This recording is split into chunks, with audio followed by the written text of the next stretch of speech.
E se eu for o artilheiro do time no ano, eu vou sentar de novo com o presidente, com a diretoria, para renovar o meu contrato. Ou seja, você jovem entendeu que o teu resultado ia determinar o tamanho do contrato. Exatamente.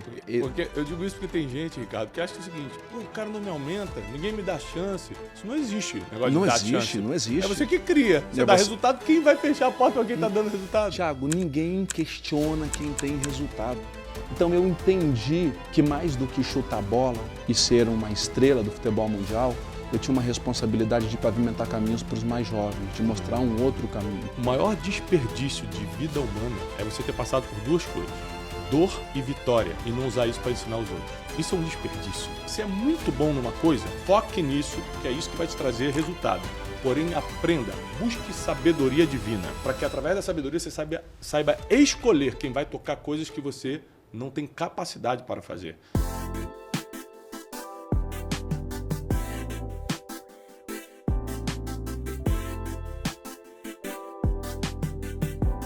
Olá, queridos! Eu sou o Thiago Brunet e a Minimal já há muito tempo é uma roupa masculina que eu uso. Antes mesmo deles fazerem parte do nosso Brunecast, né, como um dos investidores do projeto, eu já usava Minimal. Por causa da qualidade, por causa da flexibilidade de uso. Você pode usar tanto como agora para gravar um podcast, quanto colocar um blazer em cima e dar uma palestra. Serve para tudo. Então, a Minimal é altamente recomendada, é a que eu uso e eu quero deixar para vocês aqui, Minimal. Seja bem-vindo a mais um Brunecast. A gente está aqui toda terça, né, Wellen? Isso. Às vezes com edições especiais durante a semana também, né? Verdade. Então, mais terça-feira, 20 horas, a gente está aqui no Spotify e no YouTube, sempre te trazendo crescimento. O objetivo do Brunecast é trazer sabedoria para o seu dia, esclarecer coisas que você nem sabia, te dar informações que vão agregar ao teu futuro, ao destino que Deus tem para a sua vida. E a gente, às vezes, faz sozinho, né, Werley? Porque tem vezes que é um tema tão... Pra gente mesmo, que explorar, vocês mesmo me entrevistam. Né? Fazer perguntas que o público pergunta. Exatamente. Mas, a maioria das vezes, a gente tem convidados muito especiais, que é o caso de hoje. Hoje eu vou entrevistar um jogador de futebol que é muito mais do que isso. Daqui a pouco a gente vai falar de como ele conseguiu brilhar pós-campo, que é uma dificuldade de muitos jogadores. Mas o cara que tem mais de 800 jogos, 390 gols, foi artilheiro da Libertadores de 2003 pelo Santos, campeão da La Liga, né, lá da Espanha, da Champions League pelo Milan, né, da Copa América e também da Copa das Confederações, jogou pela seleção brasileira e hoje, aos 43 anos de idade, tem seguido um sucesso fora dos campos, que é o que eu mais admiro. É quando você consegue cumprir tua profissão e depois não deixa de viver tua missão, que são duas coisas diferentes. Nem sempre tua profissão é tua missão, e às vezes tem gente que confunde os dois, tem gente que acaba não fazendo um ou outro, e ele conseguiu. E hoje nossa entrevista vai ser fantástica. Recebam com forte aplauso Ricardo Oliveira. Muito bom. Irmão, obrigado. Obrigado você. Tá. É um privilégio e honra para mim. O privilégio é meu. Poder estar sentado aqui, de frente com você. Tantas lendas e referências que foram para mim do futebol brasileiro e mundial, para esse bate-papo. Já te acompanho, já aprendo com você já há muito tempo. Amém, obrigado. Consumo seus conteúdos e livros que tenho na minha biblioteca. Obrigado, irmão. Eu acho que é isso, nós somos o resultado de histórias, né? É verdade. Eu aprendi na vida que se eu quisesse realmente fazer algo notório e de grande impacto, eu precisava conhecer histórias de pessoas. E eu aprendi isso através de leitura.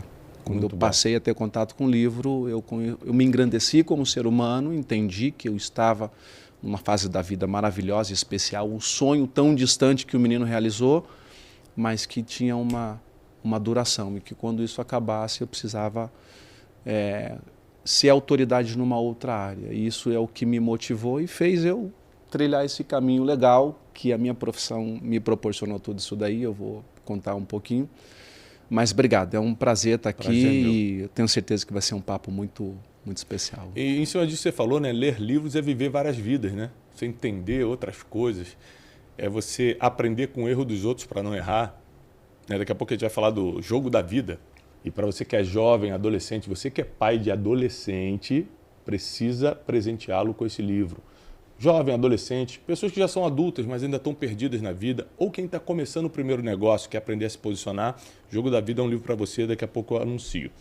Ricardo, é muito difícil chegar a ser um jogador de futebol. Tem a peneira, muita gente não passa. Tem o processo inicial, às vezes o cara chega na base, mas por coisas do destino, ele tinha até potencial, mas não passa para a próxima fase. Eu conheço gente que são jogadores, entre aspas, frustrados, né, no bom sentido da palavra, que ele tentou de tudo, mas com 15 anos, 16 anos, foi dispensado da base, acabou e não conseguiu ser profissional. Nós temos também os que conseguiram ser profissionais, mas não brilharam. E nós temos os que entraram e brilharam. Qual é a maior dificuldade na sua visão, na sua experiência? Chegar a ser um jogador de futebol, que deve ser dificílimo, né? É treino, é abandono de um monte de coisa, é rotina e destino, porque Deus tem que te ver e te colocar lá, porque tem gente que às vezes jogava melhor do que você e não passou na peneira e você passou. Tem várias histórias assim. Né? O que é mais difícil? Chegar a ser um jogador ou depois que você é um jogador, agora administrar suas emoções, saber usar bem o seu dinheiro, manter sua família protegida, se guardar da vaidade e do orgulho e terminar bem, o pós-carreira ser bom. O que é mais difícil na sua opinião? Muito boa pergunta, Bruno. Eu acho que o mais difícil é você chegar. Né? Na verdade, o mais difícil é você se manter lá, né? Porque o ser jogador, você, no Brasil principalmente, você quando, desde pequenininho, você já recebe uma bola de presente, você já tem a família toda ali fazendo aquela fé para que você realmente seja esse jogador que eles gostariam. Você vai passar por treino, você vai passar por peneira, você vai passar por desafios, você vai aprimorar, você vai treinar, você vai fazer tudo que você precisa fazer nesse processo até você chegar na fase profissional. Quando você chega no profissional, que aí a grande diferença é, todo profissional é o cara que atingiu o sucesso? Não. Não. Ele chegou no profissional e conseguiu, tá lá, eu tenho aqui, eu posso mostrar para todo mundo que agora eu sou um jogador profissional. Cheguei. Para chegar a ser um jogador profissional, essa não é a parte mais difícil. Porque ele sabe como fazer, ele se preparou para isso, ele tem talento e aí esperou o tempo certo de chegar a esse momento. Foi num grande clube? Não foi, mas foi num clube de menos expressão. Então ele vai conseguir ser um jogador profissional, isso ele vai. O diferencial é, ele vai obter sucesso como profissional? Aí está o grande X da questão. Porque, 0,3% de todos os atletas profissionais no Brasil ganham um salário acima de R$500 mil. Agora, mais de 70% ganham um salário mínimo. Uau. Então, assim, ele virou profissional? Virou. Todo jogador profissional que está na televisão é um cara realizado financeiramente? Nem todos. O cara tem dificuldade de recebimento. O cara recebe um salário mínimo. Quando recebe. Então, assim, o cara realizou o sonho dele. O cara virou um jogador profissional.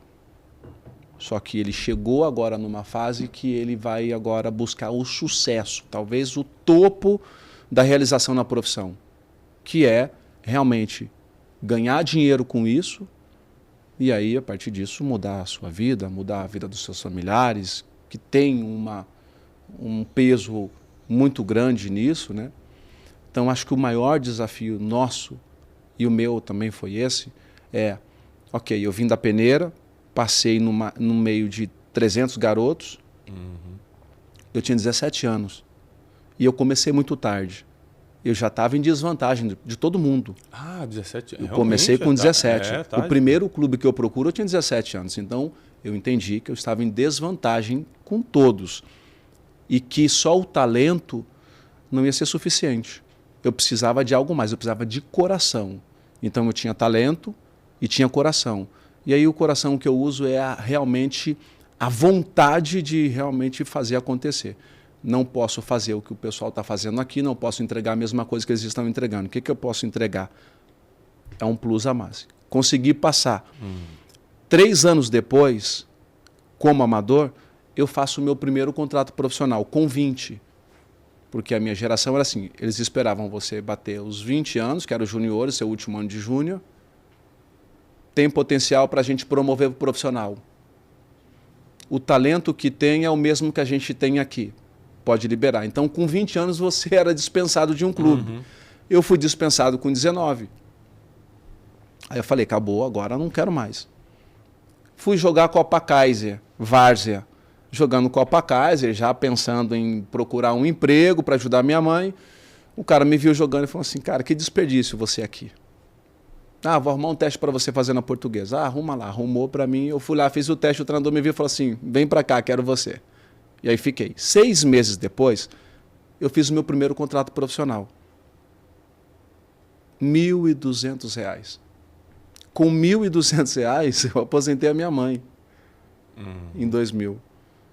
E aí, cara, eu vi que realmente nessa fase da vida, com 20, profissional, aposentei a minha mãe, eu falei assim, eu posso fazer muito mais. Eu posso entregar mais gols. E aí a minha venda, aí a minha cabeça começou a mudar, tá, Thiago? Enquanto eu jogava, eu estava num sonho que eu não tinha sonhado. Agora eu estou com a possibilidade de ganhar dinheiro e de atingir outros níveis profissional na minha carreira. Sou profissional, estou fazendo gol, e se eu for o artilheiro do time no ano, eu vou sentar de novo com o presidente, com a diretoria, para renovar o meu contrato. Ou seja, você jovem entendeu que o teu resultado ia determinar o tamanho do contrato. Exatamente. Porque eu digo isso porque tem gente, Ricardo, que acha que é o seguinte, o cara não me aumenta, ninguém me dá chance. Isso não existe, negócio de dar chance. Não existe. É você que cria. Você dá resultado, quem vai fechar a porta para quem está dando resultado? Thiago, ninguém questiona quem tem resultado. Impressionante. Ninguém questiona quem tem resultado. Não tem como questionar alguém que apresenta resultado. O Ricardo fez um gol no domingo e passou o ano todo sem fazer gol. Que resultado é esse? Estou jogando de titular, estou treinando todos os dias, o treinador me dá confiança, eu vou para o campo e não consigo entregar resultado. Então eu entendi que para crescer dentro da minha profissão e atingir aí os níveis que só os fenômenos, os caras que é fora da curva conseguiram chegar, eu precisava apresentar resultado. Só assim, com resultado, eu poderia sentar à mesa e falar assim com o pessoal, gente, agora então nós vamos discutir a valorização, vamos ver a remuneração, vamos discutir... com isso eu consegui, graças a Deus, aumentar os meus ganhos. Então, o mais difícil é esse, quando você chega lá. E quando você chega lá e começa a ganhar dinheiro, muitos perdem a paixão por aquilo que faziam, sem dinheiro, e que agora com o dinheiro acham assim, bom, agora eu não preciso me dedicar tanto, né? Eu não preciso me esforçar tanto. Agora eu estou ganhando dinheiro e acho que com um pouco que eu entrego é suficiente. E aí, para mim, isso não entrava... é uma autossabotagem, né? É uma autossabotagem. Não entrava na minha cabeça. Porque eu falava assim, poxa, eu estou ganhando R$ 1.200, eu aposentei a minha mãe. Pô, se eu for artilheiro do time esse ano, eu vou renovar meu contrato. No mínimo aí, eu vou triplicar. Hoje os números são estratosféricos no futebol. Mas eu saio de 1.200, vou para 5.000, a minha renovação, de 5.000 eu vou para 30, de 30 eu vou para 50. Mas aí eu já estou falando daqui a 3 anos, de 2000 a 2003. Em 2003 eu estava ganhando R$50 mil. Que até atualizado com a inflação já seria, você está falando de quase 5 vezes mais, se fosse hoje. E aí eu falei assim, opa, é isso, eu estou no caminho certo. Aí sou artilheiro da Libertadores com o Santos, e aí depois de artilheiro da Libertadores, fui vendido para ganhar mais de 200 mil para fora do país. Então eu entendi que você mesmo determina onde você quer chegar. E para isso você calcula o que eu tenho que fazer, qual é a minha entrega. Dentro desse cálculo, você precisa colocar o seguinte: e se acontecer uma lesão no meio do caminho? E se eu me machucar? E se eu perder o contrato porque, sei lá, a minha performance caiu? Então eu sempre procurei, mais uma vez, através da leitura e sentando com pessoas mais experientes que já passaram por esse processo, por esse caminho que eu passei, e sempre fui um cara que falava assim: cara, o que eu faço se acontecer isso? O que você me aconselha? Então eu sempre sentei ao lado dos meus treinadores, que aí eu chamo de mentores, que puderam me direcionar e falar assim: olha, não investe dinheiro aqui, não se preocupa em relógio caro, em roupa cara, em carro do ano, investe em imóvel, guarda o seu dinheiro, faz isso daqui. Isso daí para mim fez total diferença. Eu gosto de conversar assim com pessoas como você, porque além de você ter tido um sucesso profissional, você é um cara que crê em Deus, que professa a Deus, é um pregador, né?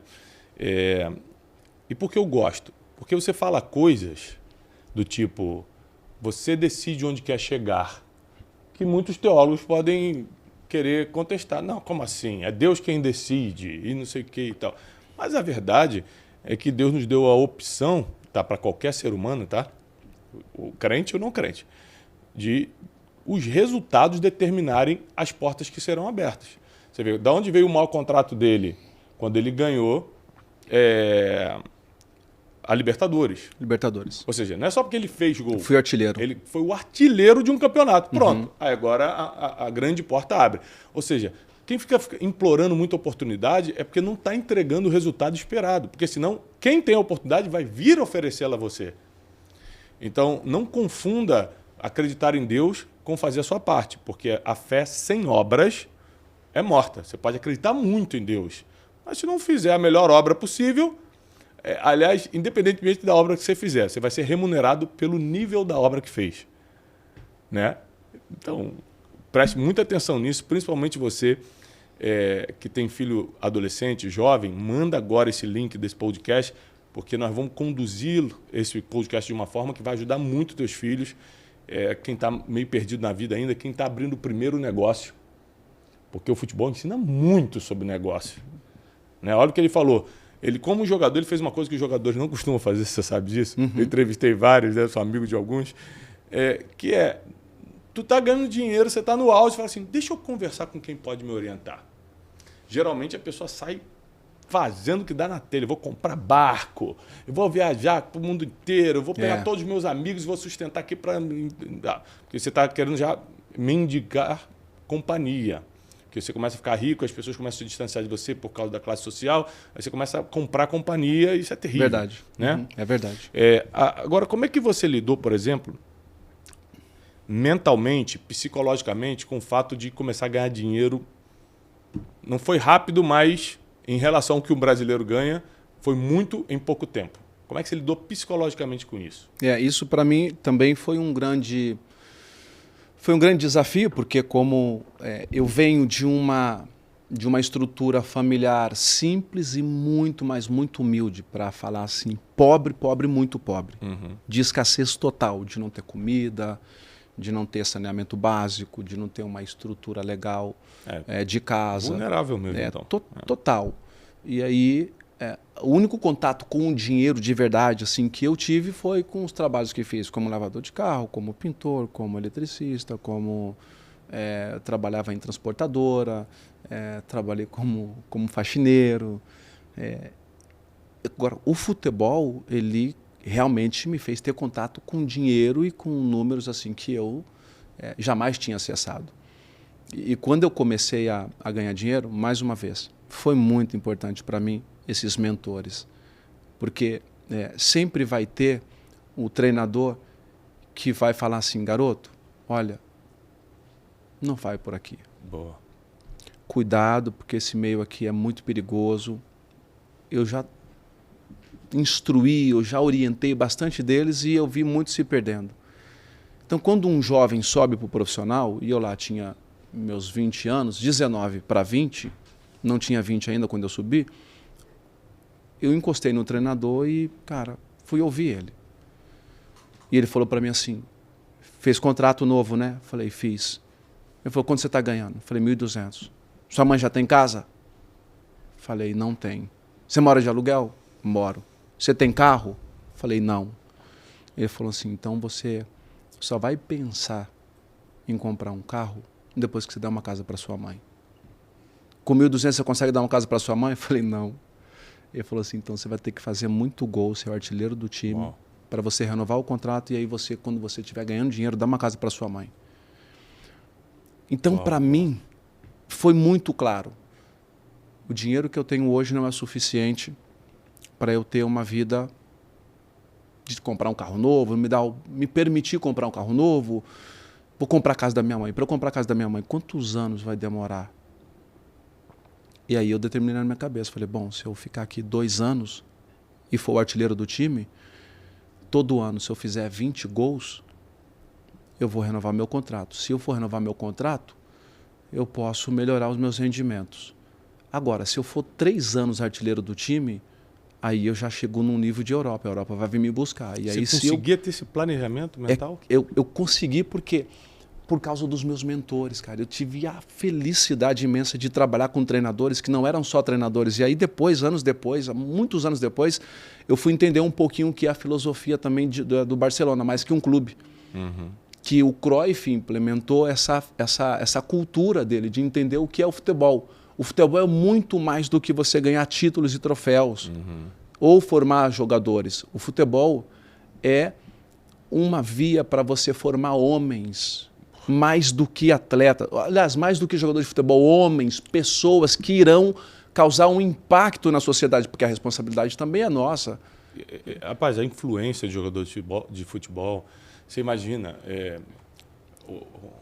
quando que uma criança ia saber o que é a Arábia Saudita?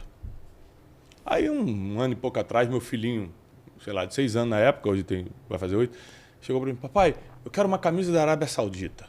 Quando que uma criança te pediu isso? Olha só. Nunca? Nunca. Falei, o que é isso, filho? Porque o Cristiano Ronaldo estava jogando lá. Então, É. olha o tamanho da influência que um jogador tem nas emoções das crianças. É por isso que o jogador, se ele puder ser um exemplo fora do campo, mal sabe ele que ele vai estar formando um legado gigantesco. É verdade. Porque as crianças e adolescentes vão se inspirar. Ele pode estar movendo uma geração, como às vezes um influencer não faz, um comunicador não faz, eu tenho uma história, líder religioso não faz. Eu tenho uma história nesse sentido. Em 94, estava morando ainda lá no Carandiru com 14 anos. O Viola era o meu grande ídolo de infância. Pelo jeito irreverente de ser, por ser um goleador nato. E eu olhava para esse cara, eu via ele fazendo gol, e quando terminava o futebol, eu ia lá para o campo de terra, lá no meio do Carandiru, jogar bola. E lá no Carandiru, eu era o Viola, porque eu era o cara do gol. Eu era o cara referente. Eu queria imitar ele. Eu acho que mesmo quem não virou jogador de futebol sempre fez isso, né? Acaba de assistir o jogo, vai jogar bola. Ou então, se o cara, sei lá, eu fiz isso com futebol e fiz isso com filmes. E assistia filme que eu me inspirava, ia pra rua e queria fazer igual. Um dia, lá no Carandiru, chegou assim, olha, o Viola tá lá no mercado. Tá lá no mercado? Tá. Ele tinha acabado de voltar da Copa do Mundo de 94, campeão. O que eu fiz? Corri para lá, 5 minutinhos de casa.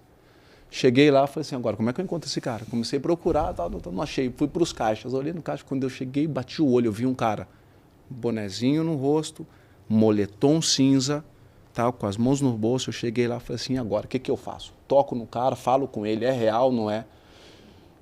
Encostei nele, falei assim, Viola? Ele olhou para mim e falou assim, fala, garoto. Eu falei, você me dá um autógrafo? Falei assim, claro. Peguei uma folha de caderno, peguei uma caneta, entreguei para ele. Ele foi assinar, não saía a tinta da caneta. Ele falou assim, vai lá, pega lá que não está saindo. Corri, peguei uma outra caneta, levei para ele, ele assinou para mim assim, Tetra, Timão, Viola. Se você, Thiago, pedir para eu reproduzir o autógrafo do Viola, eu sou capaz de fazer isso. Olha como me marcou. O autógrafo, o T, como ele fez o T, tudo eu sou capaz de reproduzir hoje. Eu peguei aquilo, guardei as 7 chaves e falei assim, cara, consegui a coisa mais importante da minha vida, um autógrafo do Viola. Fui para casa, a vida seguiu. Eu chamo isso de dicas de destino, né? Ele estava querendo ser jogador de futebol e do lado da casa dele aparece um tetracampeão. Pô, não pode ser o destino, né? Aproveita e traz um ganho mundo e um dinheiro emocional para eu dar de presente para ele. Maravilhoso que eu quero te dar. E aí aconteceu de um dia trágico na nossa história como família de ter um incêndio na comunidade. E aí a gente perdeu tudo com esse incêndio. Tudo. Mamãe tirou a gente para fora. Vamos, sai, não pegamos nada. E aí eu me lembro que a minha mãe me abraçou assim, e eu olhando assim, aquela cena de terror, o fogo consumindo o nosso barraco e tal, a gente, todo mundo chorando. E aí eu falei assim, poxa vida, e agora o que vai ser? Bom, recomeça a vida, deu certo, o jogo virou, eu já consagrado no esporte, já seleção brasileira. Um dia, como sempre faço costumeiramente, saio para correr aqui no bairro. E eu gosto de ir para a rua correr. Eu penso, estou ouvindo você no podcast, estou ouvindo vários outros amigos que a gente tem aqui. O Zé Roberto também faz isso, né? Faz. Quando Zé... eu estou no trânsito, o Zé Roberto está passando correndo. No meio da rua. Me faz eu pensar, me conecto com Deus, bom, sabe? feliz, isso para mim é saúde emocional, saúde mental é muito importante, faço isso bastante. Avisto de longe um cara correndo e pelo estilo do cara, eu falei, pô, eu conheço aquele cara. Pô, veio de frente, quanto mais próximo a gente foi ficando, eu fui tendo a certeza de quem era. E ele também, quando ele bateu o olho, eu vi, pô, Viola, não sei o quê, tal, como é que você tá? Mora por aqui também. Pô, Ricardo, que legal, hein, meu? Pô, você representa muito bem o 9, centroavante, o goleador, tal. E eu só ouvindo ele, né? Pô, legal, pô, tem 5 minutos? Pô, claro, pô, você tá brincando, pô, tá louco? Pedir 5 minutos de você, o tempo que você quiser. Não, só para contar uma história. Eu contei essa história para ele. Ele ficava assim, ó. Ele falou assim, não, cara, você está brincando. Eu falei, não estou brincando, cara. Posso te falar? Quando eu tinha motivos para estar revoltado, porque não tinha comida, cresci sem a presença do meu pai, porque meu pai faleceu, eu tinha 5 anos. Minha mãe cuidou de 6 filhos, eu sou o caçula, perdi tudo e que não sei o quê. O meu irmão se desviou e se envolveu com droga, foi preso, e fui começando a contar para ele o que era, né? Tinha drogas dentro de casa por causa do meu irmão, tal, a nossa história, a história da vida real. Ele falou assim, pô, cara, não está brincando? Eu falei, não estou. E você, cara, você é responsável, porque você me enchia de esperança. Falei assim, cara, um dia eu vou ser jogador de futebol, um dia eu vou mudar a nossa história, um dia eu vou dar uma vida de rainha para minha mãe, um dia eu vou aposentar minha mãe, um dia eu vou poder cuidar bem dela, um dia eu vou poder retribuir tudo isso daí. E quando eu assistia você jogando, você me fazia feliz, porque quando você comemorava, você me fazia feliz. Quando eu fazia gol com os meus amigos lá no Carandiru, eu comemorava como você, eu falava que eu era você, cara. E um dia eu te conheci, você me atendeu bem, você me deu um autógrafo, eu faço o autógrafo igual você fez naquele ano para mim. Muito obrigado, você é uma referência, você me inspirou. Muito obrigado por ter sido tão bom naquilo que você se propôs a fazer. Porque você fazia gol de todo jeito e você levava essa irreverência. Ele falou, cara, pô, você tá brincando, você fez eu ganhar meu dia. Em suma, Thiago, 1 ano atrás, nós estivemos juntos em um jogo de Legends na Índia. E eu estava com Viola. E aí cheguei lá, tal, a gente conversou, batemos um papo, tal. Falei assim, cara, posso pedir uma coisa? Ele falou, fala. Eu falei assim, você pode dar aquele autógrafo de novo para mim? Ele falou, qual? Eu falei, lembra da história que eu te contei lá? Eu falei, não, lembrei. Lembra que eu perdi tal, no fogo e tal, que consumiu? Lembro. Eu falei, você dava de novo para mim? Ele falou, mas por quê, cara? Eu falei assim, cara, porque eu quero honrar tudo aquilo que você fez. Ser grato. E eu sei que isso teve um impacto na minha vida. E aí nós sentamos assim, um de frente para o outro, ele pegou, assinou, eu tenho isso no meu telefone, tenho essa foto. Então eu entendi que mais do que chutar bola e ser uma estrela do futebol mundial, eu tinha uma responsabilidade de pavimentar caminhos para os mais jovens, de mostrar um outro caminho. Porque eu vi muitos atletas, e como você também tem muitos amigos, depois que chegaram lá, perder família. Esse é clássico. Eu vi muitos atletas perder toda a o dinheiro que conquistaram. Eu vi muitos atletas, depois de chegarem lá, se envolverem com drogas.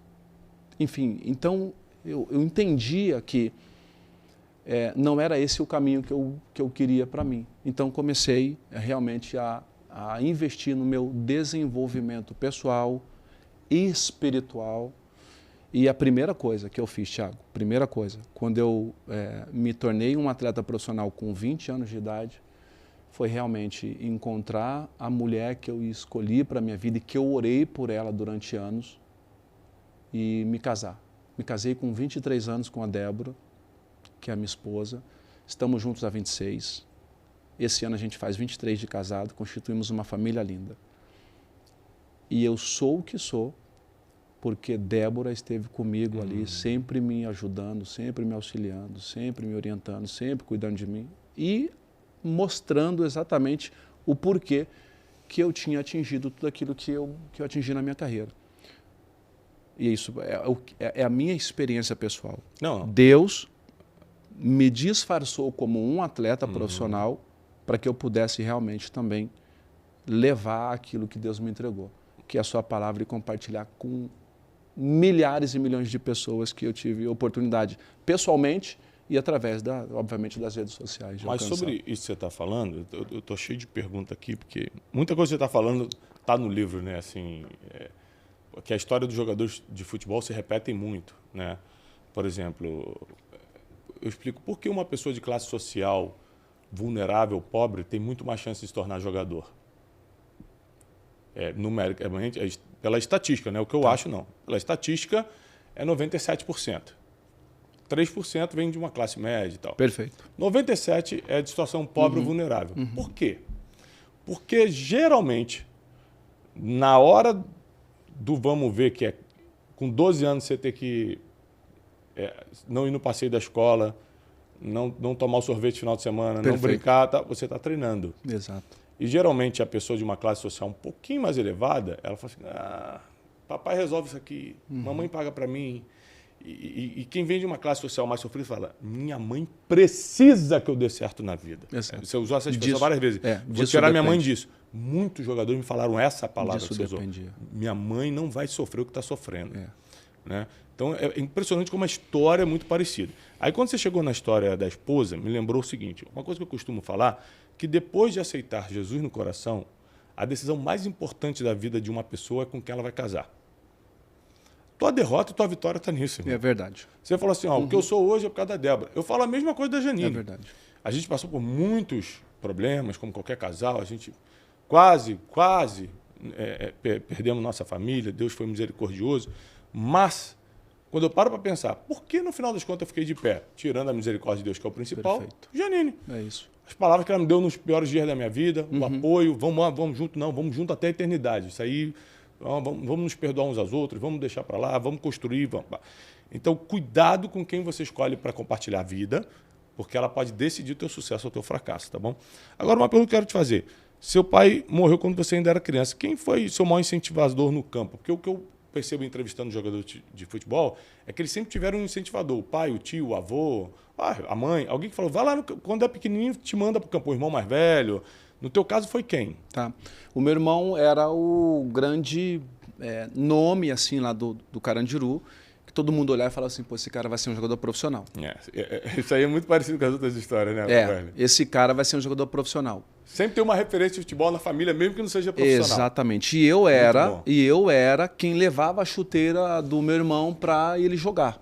E eu ficava do lado de fora e ali o pessoal em volta do campo sempre falava isso daí. O meu pai, enquanto vivo, Thiago, levou ele para fazer teste na Portuguesa, levou ele para fazer teste no Corinthians. E ele estava realmente ali no caminho para se tornar um atleta profissional. Só que quando meu pai falece em 85, o meu irmão se perdeu na vida. Se envolveu com coisa errada e aí trouxe um caos para a vida dele. E também para a nossa família, porque aí desestabilizou todo mundo. Já morávamos num lugar que a gente via isso todos os dias. E agora a gente tem isso dentro de casa. É isso o quê, Ricardo? Droga, violência, agressividade e tal.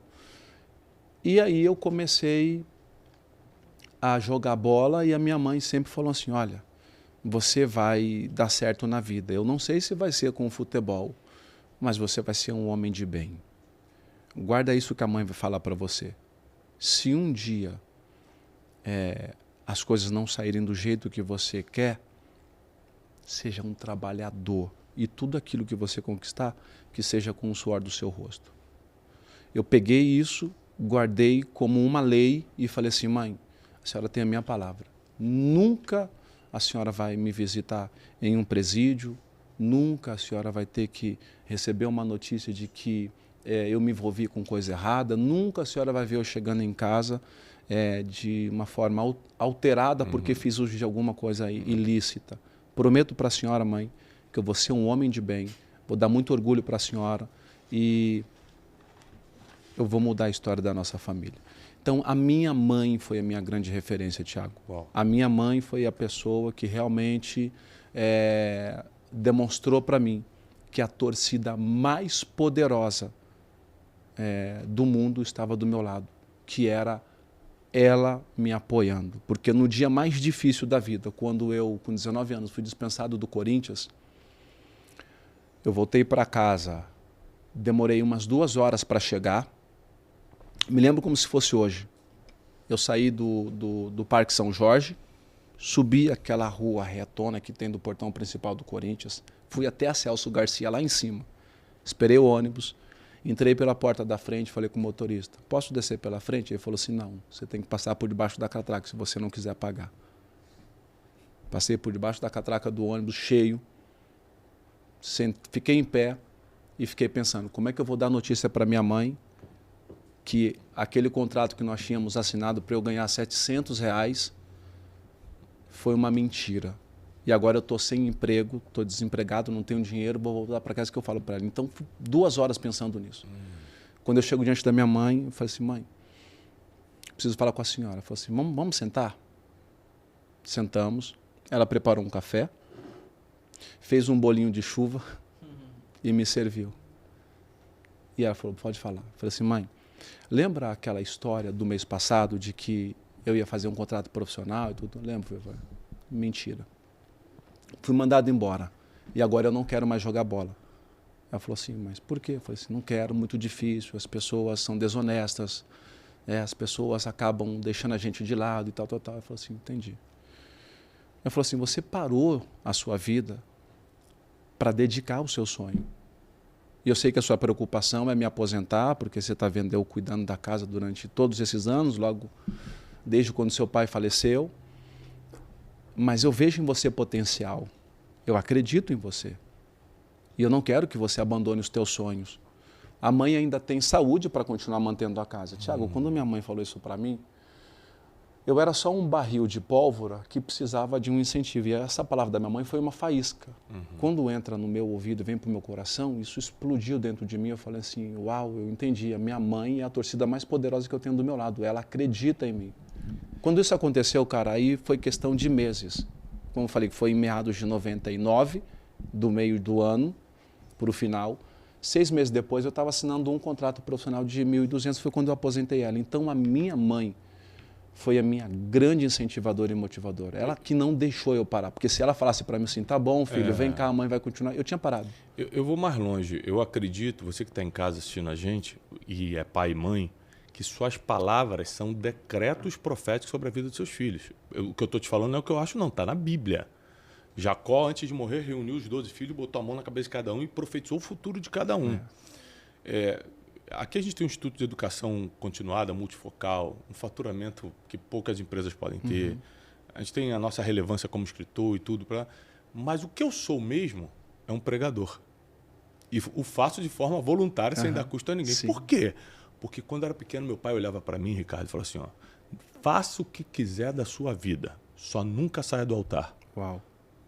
A gente não tem noção das palavras dos nossos pais sobre nossa vida. Tem o poder de tem direcionar, mudar muito destino, direcionar, né? dar destino, né? dar destino. Como você fala. Você imagina que tem pais que ficam, seu burro, porque tirou nota baixa, você vai ser um delinquente mesmo. Isso aí Às vezes nervoso e não sabe nem o que está falando e criando uma memória negativa nos filhos terrível. Se você fez isso, peça perdão. Se você já falou coisas dessas para os seus filhos, conserte e comece a usar a sua boca para falar futuro, profetizar as melhores coisas da vida.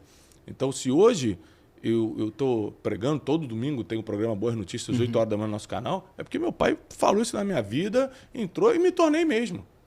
Então, use, você que é pai e mãe, sua boca para profetizar sobre seus filhos. Tá aí, ó. É isso. O que a mãe dele falou para ele mudou todo o jogo. Perfeito. Agora, eu escrevi esse livro, Ricardo, de uma forma bem simples, para pegar jovem, adolescente, quem está começando, quem não está acostumado a ler, você que nunca leu na vida, esse vai ser teu primeiro livro, que é bem fácil de ler.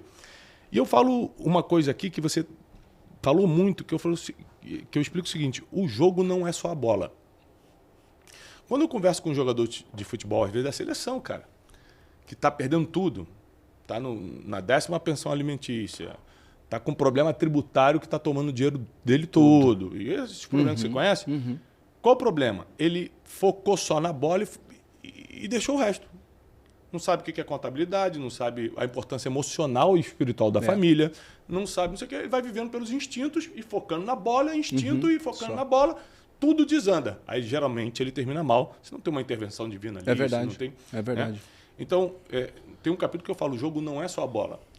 Se você é jogador de futebol, provavelmente você não é contador tributarista, então você vai ter que confiar em alguém para fazer isso. Se você é jogador de futebol, provavelmente você não é um mega investidor da Bolsa de Valores. Então você vai precisar de alguém, como ele recebeu o conselho do treinador. Faz isso, investe em imóvel, investe. Então, no que você faz, no jogo da vida, no jogo da tua vida, você confia em quem para tocar o que você não domina? Aí vai a pergunta para você. Você focou na bola a ponto de ganhar campeonatos, ser artilheiro, ter uma carreira longeva. Quem são as pessoas, não estou falando de nomes, mas só de... Qual foi o tipo de pessoas que você buscou ajuda, além dos técnicos, mentores, para áreas específicas? Suas finanças, você confiou em alguém? A parte tributária? O extracampo, você confiou em pessoas? Como foi para você estar bem hoje? Não, sem sombra de dúvidas. Fui atrás de profissionais que dominavam na área da tributação, né, de investimento, né, de finanças, pessoas que poderiam e que, sem sombra de dúvidas, contribuíram muito para que eu pudesse não só aumentar o meu patrimônio, né, mas diversificar os meus investimentos, né, porque isso daí para mim era uma questão de sobrevivência, não só no momento, mas para os meus filhos depois. E uma das coisas que eu procurei fazer com os meus filhos foi exatamente isso. Dar a eles a oportunidade deles trabalharem, deles conquistarem o dinheiro deles com o suor do rosto, porque isso daí foi que eu aprendi da minha mãe. E estava falando agora a caminho daqui, Thiago, não educo os meus filhos e nem preparo os meus filhos para eles serem os herdeiros daquilo que eu vou deixar um dia. Porque eles não vão sentir o peso daquilo que eu construí ao longo de toda a minha vida, não enquanto atleta profissional, enquanto eu viver. Porque se você se preocupa em formar ou preparar os seus filhos para serem herdeiros, eles vão queimar tudo, porque eles não vão sentir isso. Agora, eu aprendi, e é o que eu faço com os meus filhos, para eles serem os meus sucessores, tocarem bem os negócios que eu estou deixando, as empresas, os investimentos que tenho, para que eles multipliquem aquilo que eu deixei. Bons administradores. Então, para mim foi fundamental poder colocar na mão de pessoas que dominavam isso e que não era o meu campo. Eu sabia, e eu não domino tudo. Eu sabia fazer muito bem dentro do campo. Aí fica tranquilo, se a bola vir do lado direito, eu sei como eu tenho que finalizar, se vir do lado esquerdo, eu sei como eu tenho que finalizar, se é um pênalti, eu sei como bater, se é uma falta, eu sei como bater, se é um movimento de fora para dentro, de dentro para fora, eu sei como fazer. Ali é a minha entrega, aquilo que eu me propus a entregar, fazer. Fora do campo, não é o meu jogo. Então eu tive que reunir um time de pessoas competentes que eu confiei a elas para que eu pudesse realmente estar só focado no jogo. Porque, mais uma vez, e você sabe disso, tem muitos atletas que colocam isso na mão dos seus familiares. E não dá nem para entrar nesse assunto que é delicadíssimo. Esse assunto aí eu nem entro, porque é tão delicado, irmão, porque tem muita gente assistindo a gente agora. A maioria dos problemas que eu fui resolver de atletas... Familiar. Era familiar. É lógico, na ignorância você fala o seguinte: vou colocar meu irmão para fazer tal coisa, meu primo para dirigir o financeiro e tal, porque você tem a sensação de segurança. Ele é de confiança. Aí quando eu atendo esse tipo de atleta, eu sempre falo o seguinte, querido, você acha que a Microsoft, a Apple, escolheu o CFO, que é o cara das finanças, pela confiança? Ah, ele é muito de confiança, vou contratar. Ele tem um sistema de segurança que ninguém consegue fraudar, não importa quem é a pessoa. Ele escolhe o melhor em dinheiro. O sistema de segurança ele tem. Mas a gente, quando não tem esse tino empresarial, esse conhecimento, a gente sempre falha no que não conhece. A gente fala o seguinte, nossa, eu vou botar na mão do fulano, do meu primo, que ele é de confiança. E às vezes o cara é de confiança, mas só não sabe lidar com o dinheiro. Vai explodir tudo. Perfeito. Nunca te traiu no sentido de ser desleal, mas acabou com o teu dinheiro. Porque não sabia fazer. Então, vou dar um conselho para quem está em casa. Você é muito bom numa coisa, foque nisso, porque é isso que vai te trazer resultado. Porém, aprenda. Busque sabedoria divina. Para que através da sabedoria você saiba escolher quem vai tocar coisas que você não tem capacidade para fazer. A gente tem aqui o Instituto Destiny, eu não toco todas as áreas, eu só faço o que eu tenho que fazer. Gravo Café com Destino, podcast, gravo as aulas, dou o método Destiny, que aliás está chegando 11 e 12 de junho, né, Wesley? Isso. Para quem é inscrito aqui no canal, a gente vai deixar um cupom de desconto aqui na descrição, tá bom? Então, na descrição aqui? Isso. Na descrição agora, quem quer vir no método Destiny 11 e 12. Eu faço isso. Agora, tem profissionais na administração, nas finanças, no marketing, na automação de não sei o quê, na equipe operacional de não sei de onde, quem monta o evento, quem não sei o quê. Eu não entendo nada de iluminação. Tem alguém que montou essa iluminação aqui. Se você não aprender a escolher as pessoas, a delegar as funções, você não vai conseguir nem terminar bem o teu jogo e ainda vai atrapalhar as outras áreas. Quando você para pensar na tua vida como profissional, e ganhar título é muito bom e tudo, fazer gol é o que te deixa para o próximo jogo. Eu conversei com muitos jogadores que me falaram o seguinte, cara, você imagina, na quarta eu sou o herói, domingo eu perdi o pênalti, viro o vilão da torcida, o cara pede para eu ir embora. É isso aí. Fiquei 3 anos jogando bem, mas perdi o pênalti do domingo. Como é que é lidar? Aqui eu tenho um capítulo que fala sobre a opinião da torcida, que são as pessoas que sempre se movimentam pela opinião dos outros. Como é que é lidar com a opinião da torcida? Que você sabe do teu potencial, do quanto você se treina, mas ela começa a gritar a perna de pau, você começa a acreditar que é. Mesmo tendo 20 anos de experiência. Eu estou te falando isso porque tem gente que não sabe lidar. Eu trabalho com internet. Muita gente gosta de mim, mas muita gente escreve tanta besteira para mim aqui. Imagino. Se eu não souber lidar, eu vou perder a noite de sono, vou parar de trabalhar, fecha a porta aqui do Instituto e vai embora, para de gravar, que a gente abençoa milhões de pessoas na internet, milhares presencialmente. Ou seja, como você lidava com as opiniões alheias? Ou lida até hoje? Isso para mim também foi algo que mudou para mim, assim, né? Porque uma vez que você tá nesse jogo, a exposição ela é muito gigantesca, é muito grande. Eu era o cara do gol, né? Então todo mundo paga um ingresso para ver gol. Para ver gol. Não faz sentido você pagar um ingresso para ir lá no jogo e não ter gol. O momento mais esperado do futebol é o gol.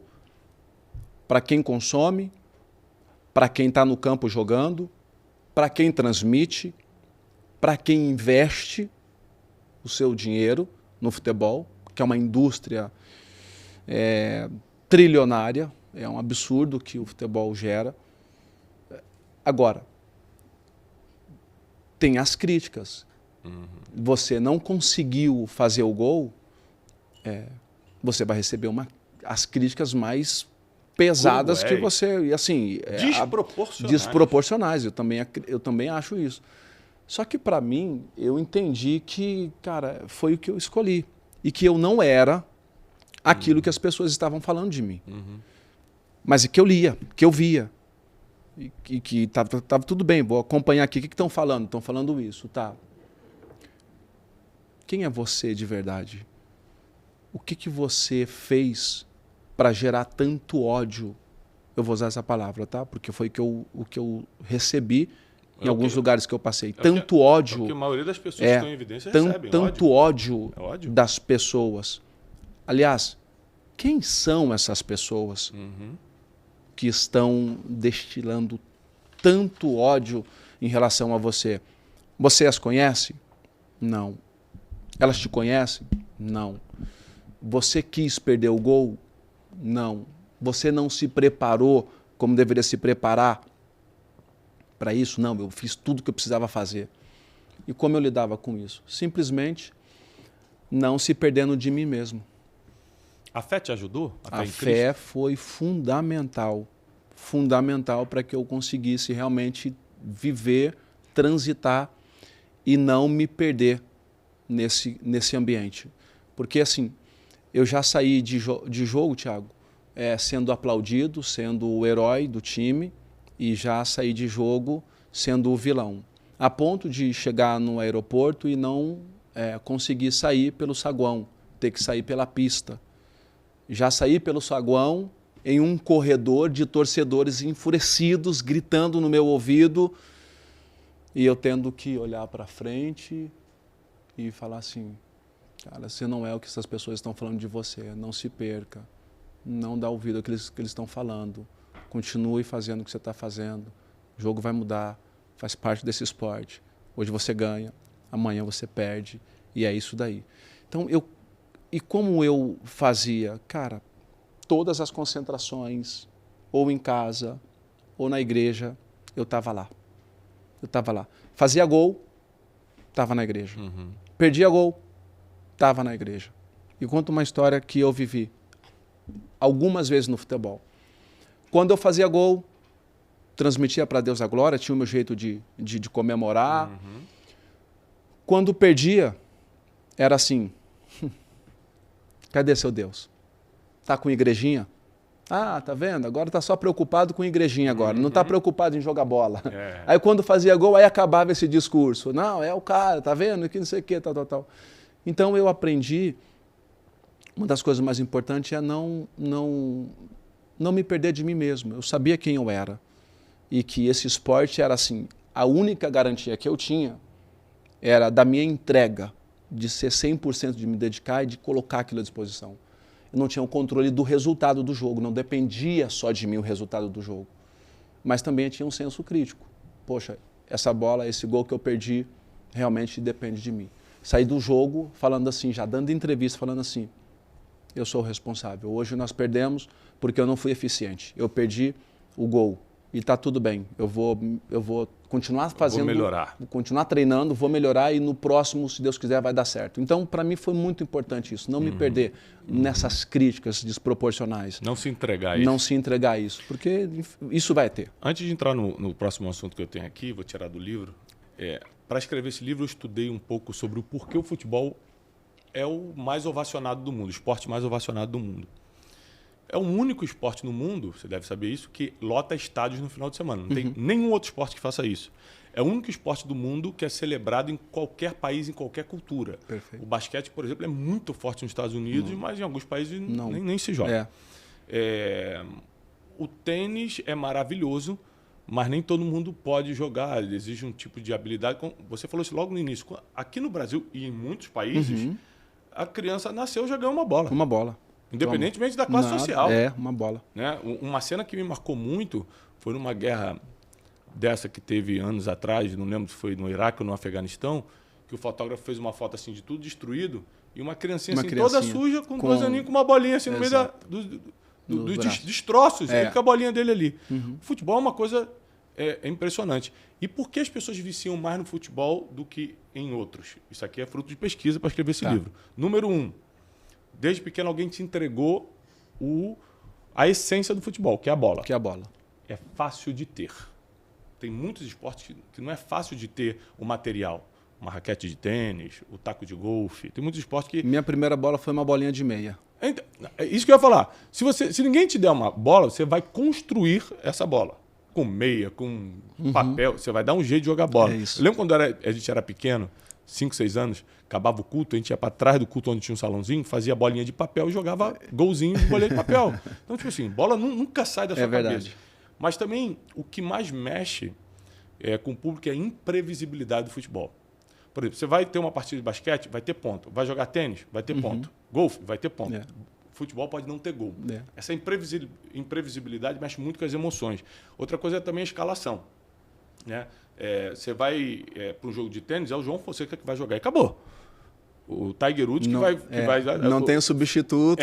O futebol tem um lance da substituição e tal. E apesar de um basquete da vida também ter, outra proporção. É desproporcional a admiração do futebol pelo basquete. E esse lance de gratidão que eu vi em você... É isso. É uma coisa que as pessoas que querem vencer na vida têm que ter. Tem que ter, né? Não finge que você não lembra de quem te ajudou, não. Não, irmão. você sabe. Pode ter sido com uma ideia, pode ter sido com o que for. Não finge, não. Honra essas pessoas com palavras. Se você pode materializar essa honra com um presente, com a generosidade, faça. Com a sua lealdade, seja grato. Né? Mas o tema do livro que eu vou puxar com você é o seguinte. Provavelmente, os grandes gols que você fez na vida, você nem lembra de quem tocou a bola para você, ou se você lembra, não foi um jogador tão conhecido que o público hoje lembraria. Mas se ele não existisse, você não teria feito esse gol. Perfeito. Então, às vezes você lembra do gol do Zidane, não sei o quê, mas você não lembra quem cruzou, né, para o Zidane. Aliás, ontem eu vi um gol, Wesley, você que gosta de futebol, das antigas, da época dos Galácticos, que a bola cai assim, totalmente torta, o Roberto Carlos dá um chute pro alto, pum, e joga dentro da área. Já viu esse gol? Final da Champions, eu acho. Foi. O Zidane vem de bicicleta, que não era normal, não. Acho que foi contra o Bayern de Munique. De voleio, né? De voleio, de perna esquerda ainda. Isso não era normal, assim. A arte do futebol também, eu acho que é uma coisa... Imprevisibilidade, de gol e de escalação, e a arte que é o futebol. Não tem um esporte que mexa contigo dessa forma. Mas falando não só de companheiros de equipe que não brilharam, mas te ajudaram a brilhar. Mas nesse capítulo eu falo o seguinte: você não precisa ser o mais brilhante para ser o essencial. Por exemplo, tem muita gente que foca na fama e esquece de ser essencial. O massagista, o fisioterapeuta do teu time nunca vai ser famoso como você, mas ele é essencial para a tua carreira. Talvez o lateral direito não ganhe como você ganha como atacante, mas se ele não cruzar, você não faz o gol. Não faz. E as pessoas confundem muito isso, fama com ser fundamental, ser essencial, enquanto nosso dever é ser essencial no que fazemos. A fama pode ser uma consequência ou não, é uma recompensa ou não. E outra coisa, a fama tem seu peso, tá? Não pensa que é de graça, não pensa que é mil maravilhas, não. Tem seu peso. Me explica um pouco sobre isso, sobre a gente valorizar todo tipo de pessoa, né, Ricardo? Porque às vezes a pessoa não é famosa, não ganha o que a gente ganha, mas sem ela a nossa vida é mais difícil. Muito mais difícil. Tem uma frase que eu falo o seguinte, já para te passar. Aprenda a honrar quem facilita a tua vida. Às vezes é o roupeiro, mas se ele não organizou tua roupa, irmão, como é que você vai entrar em campo? Exato. Fala sobre isso. Exatamente. Não, isso daí é essencial, como você usou essa palavra. Eu vou por essa linha também. Eu sempre entendi, honrei e valorizei os que estão na retaguarda nossa, os que não aparecem no palco, no cenário.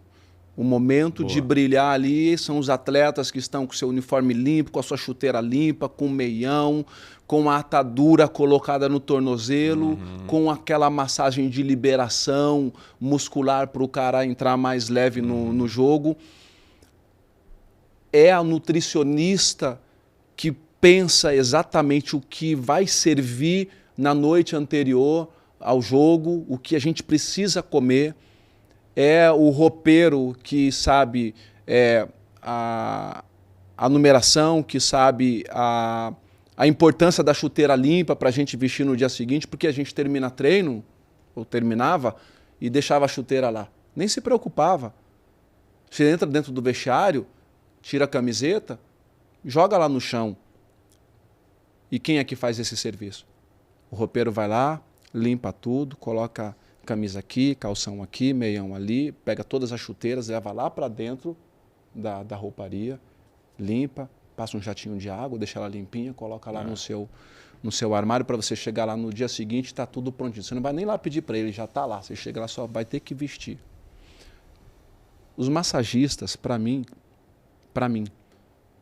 eram as pessoas assim que facilitavam muito a minha vida. Todos facilitaram, mas os massagistas principalmente. Eu sempre fui um cara de entregar 100% nos meus treinos, porque eu entendia que assim como eu treinava, eu ia jogar. Então, como eu treinava forte e terminava o meu treino, eu pegava um massagista com mão pesada e falava assim, pode apertar, libera minha musculatura e depois que terminar a massagem eu vou entrar na banheira de gelo. no dia seguinte eu vou conseguir treinar 100% de novo. E aí eu jogava, entregava 100%, terminava o treino, o jogo, no dia seguinte, um treino regenerativo, terminava o treino, ia para o massagista de novo, no clube mesmo. E falava assim, ó, é 1 hora que tem que ficar aqui, eu fico 1 hora.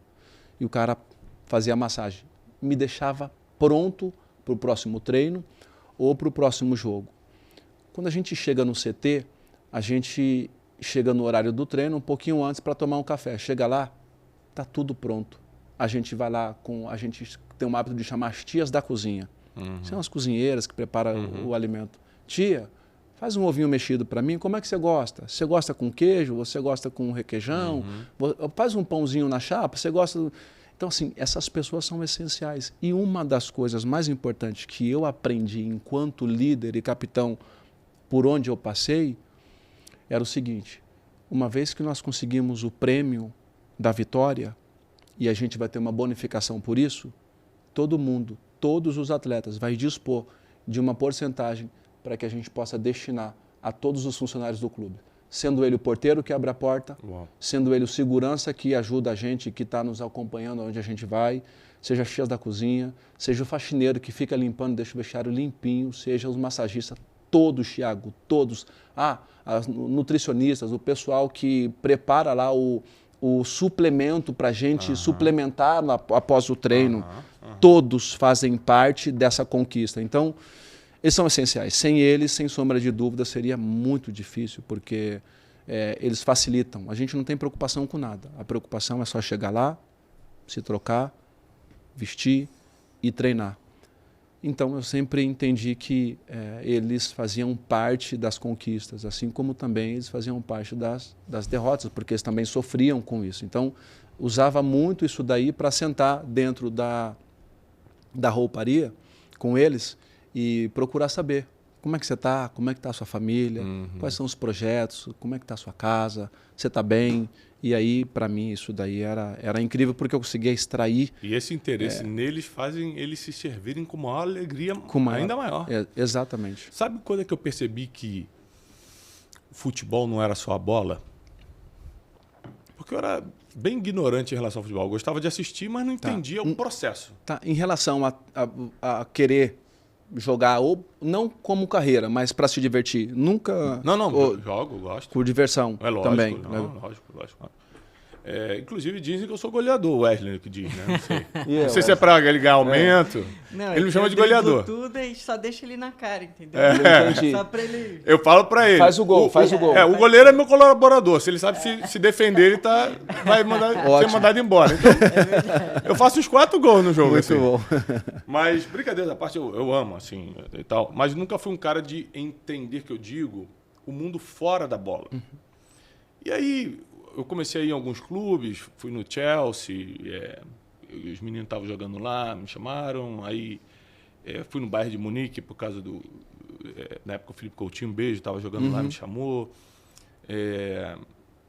Comecei em alguns clubes, mas aí, cara, eu fui levar meu filho para assistir o jogo do Real Madrid, recentemente agora. Como eu fui com o tempo, porque eu sempre ia assim, correndo por causa da agenda, né? Assistir o jogo e ir embora. Como eu fui com o tempo, aliás, eu quero agradecer o Eric por essa oportunidade, o Eric, pai do Rodrigo, que foi ele que falou, por que você não fica, cara? Conhece o Real Madrid com calma, assiste o treino e tal. Eu falei, tá. E aquilo ali abriu minha mente. O Eric nem sabe o quanto foi importante para mim. Aliás, já agradeci ele já. E eu fui pro treino daqueles treinos fechados, que nem imprensa não entra. E só tinha eu e meu filho. E aí eu sentei do lado do Courtois, o goleiro estava sentado, batemos um papo e tal. E eu não reconheci de primeiro, meu filho que falou, pai, você sabe que é o Courtois, né? Eu falei, quem? Pai, é um dos melhores do mundo, pai. Eu falei, calma, filho, papai está aprendendo. Aí, mas batemos um papo. Quando eu fui ver, aí conversei com o técnico, conversei com os meninos, fui almoçar na casa do Rodrigo.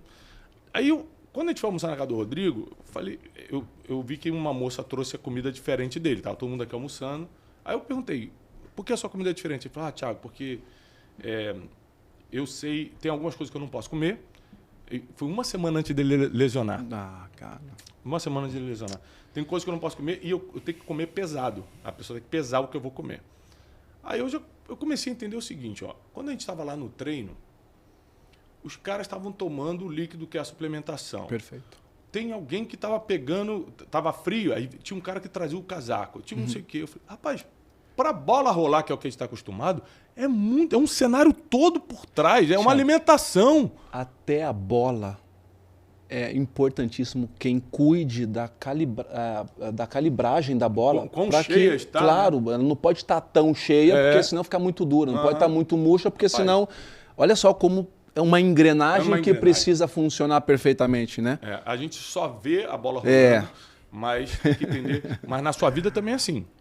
É que às vezes você foca só no que você faz, esquece de valorizar e ser grato pelos outros. E quanto mais você conseguir integrar essa equipe que faz a tua vida girar, mais resultado você tem. Mais resultado você tem. Inclusive, eu quero entrar num assunto polêmico aqui, que tem a ver com isso, com a questão da equipe, que é... Eu estava entrevistando um jogador uma vez, e eu falei assim, cara, é bom, né? Porque se não tivesse entrosamento, quem vai tocar para quem? Se todo mundo quiser ser o atacante, quem vai ser o lateral? Se o cara quiser ser o lateral, quem vai ser o zagueiro? Aí esse jogador abriu minha mente e falou o seguinte, mas lembre-se que nem todo jogador quer que o outro faça gol. Eu falei, como assim? Eu nunca tinha pensado nisso. Ele falou, não, tem uns que ele sabe que se tocar para você, principalmente naquele jogo que é importante, que está sendo televisionado para o mundo todo, quem vai brilhar é ele. Ele tenta driblar sozinho, mesmo que você esteja livre, para tentar fazer o gol. Perfeito. Aí tem até um fato público, aí não tem problema de eu falar aqui, né? Eu evito dar nomes quando foi uma coisa que eu aprendi no particular, por ética. Mas quando é uma coisa pública, por exemplo, na Copa do Mundo, se eu não me engano, de 2002, que Rivaldo e Ronaldo não tocavam a bola um para o outro. O Rivaldo é meu amigão, né? Rivaldo foi no meu aniversário, gente boa pra caramba. Me ensinou muito sobre futebol. E o Rivaldo, ele driblava e tentava chutar. O Ronaldo também via o Rivaldo, tentava, porque os dois tinham habilidade para fazer o gol. Acabou que o Brasil se deu bem, mas tem vezes que pode atrapalhar o jogo. Essa rivalidade existe mesmo assim, de não vou tocar para esse cara, não. Existe. Isso é possível? É possível, totalmente possível. Mas é um problema emocional, né? É um problema emocional. Assim, quando você está dentro do jogo e você exerce uma posição relevante dentro do jogo, né? Isso é natural. Você quer realmente decidir o jogo. Você quer decidir. Porque... Não necessariamente por maldade ao outro. Não, às vezes é porque você quer. Às vezes porque você quer decidir. Você, você exerce essa posição dentro do campo. Na hora do pênalti, quem é o cara do pênalti? O cara do pênalti é esse. Pô, cara, e o outro também bate. E aquele também bate. Pô, saiu o pênalti. Cara, se fosse algo assim, tá, cara, toma a bola, vai, faz você. É importante fazer. Não, o cara tem assim, eu quero fazer o gol. Eu tô aqui para isso, eu assumo a minha responsabilidade. E às vezes é muito isso. Às vezes pode ser o cara que tem muita confiança e quer assumir sempre a responsabilidade. O outro também pensa do mesmo jeito, eu também quero assumir a responsabilidade. Então, às vezes, pode gerar exatamente isso aí, esse desconforto. Não, eu não vou passar a bola para o cara porque eu não gosto dele. Nem sempre é assim. Nem sempre é assim. Acontece? Acontece. Mas é mais raro, nesse lance, você trouxe essa situação do Ronaldo e do Rivaldo. Um foi artilheiro, o outro foi vice, de 2002. Há quem diga que o Rivaldo foi o jogador mais importante em 2002 do que o Ronaldo. O Ronaldo decidiu na final. O Rivaldo era o cara que saía para o lado, cruzava a bola para o Ronaldo, fazia gol.